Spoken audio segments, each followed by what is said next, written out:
Russia is intensifying its offensive with a series of mechanized assaults aimed at pushing north toward Orikhiv. The Russian forces attempted a new tactic to breach Ukrainian lines, but the defenders were already on high alert and prepared to respond. Russia's goals here are twofold.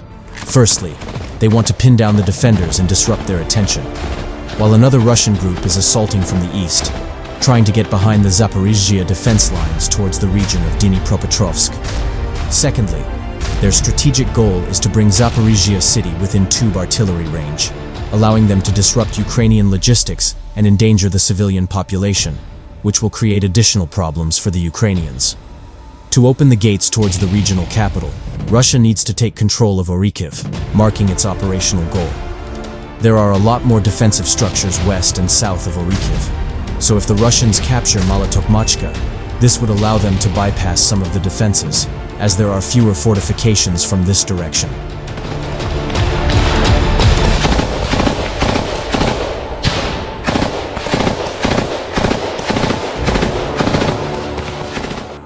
The Russian command has ordered a frontal attack on Mokrovsk recently, with elite VDV troops, who were annihilated by Ukrainian drone units.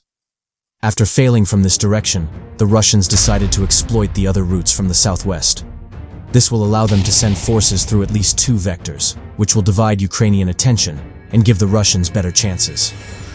Extensive open fields enable attackers to maneuver off-road, but this creates other risks, as the area is heavily mined by both sides, so the Russians need to use vehicles equipped with mine plows. If we look at the topographic map, Russia's advantage in this sector is that it has control over key heights south of Mokrovsk.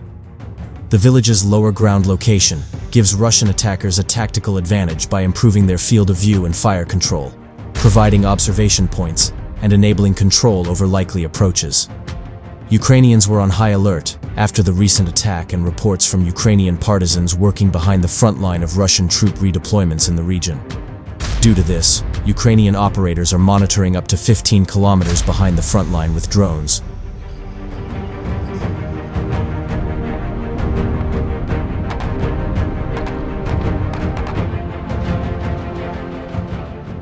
This allows the defenders to detect enemy movement in time and start engaging them in the kill zone, denying them the chance to get close to the actual positions around the settlement.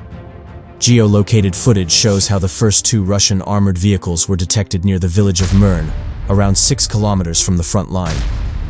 Both hit an anti-tank mine, which immobilized them, but some Russian infantry managed to survive and take shelter in a tree line. Unfortunately for the Russians, operators of the 17th Army Corps and 118th Separate Mechanized Brigade dispatched their FPV drones and hunted down the remaining infantry and finished off the armored vehicles. One vehicle could reach Nesteryanka despite being targeted by multiple FPV drones, but was subsequently destroyed and burned down.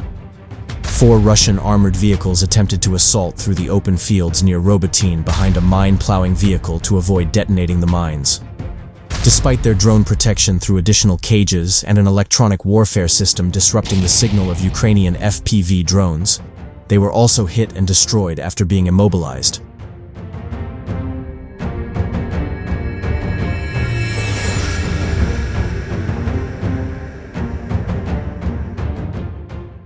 The Russian soldiers, who survived the initial engagement, dismounted but were quickly hunted down.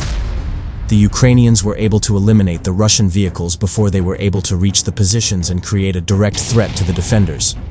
Compensating with drones is vital because the Ukrainian positions are understaffed, as this sector was quiet, while there are several hot points on the front line, which forced Ukraine to prioritize them and redeploy more soldiers there. Overall, Russia adjusted its approach and assaulted simultaneously from 2 different directions, thinking it would be enough to overload and penetrate the well-prepared Ukrainian defenses. The Russians will continue pushing in this direction, as they see it as a chance to divert Ukrainian attention from other parts of the front line, where they are struggling.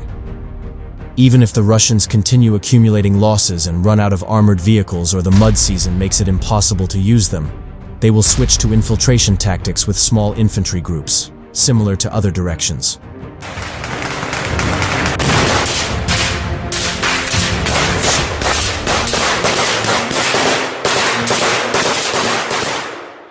The Russians are pushing with full force to gain a foothold in Pokrovsk.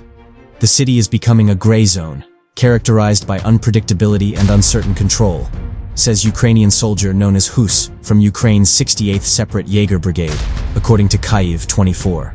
Capturing Pokrovsk would give Russian forces a major logistical hub, opening access to key cities such as Kramatorsk, Sloviansk, Kostiantynivka, and Druzhkivka. This would enable Russian forces to intensify their pressure and expand control across Donetsk Oblast, moving closer to seizing the entire region. According to Hus, Russian infiltration is currently taking place from the southern and southwestern parts of the city, with Russian troops focusing their efforts on securing positions in the southern districts. The soldier noted that the situation remains unstable, as certain positions may change hands several times. Hus explained that Russian forces are attempting a two-pronged advance to encircle Ukrainian defenders and close the pocket. The occupiers are attempting to converge from both directions and seal the pocket, but they are still far from achieving this goal.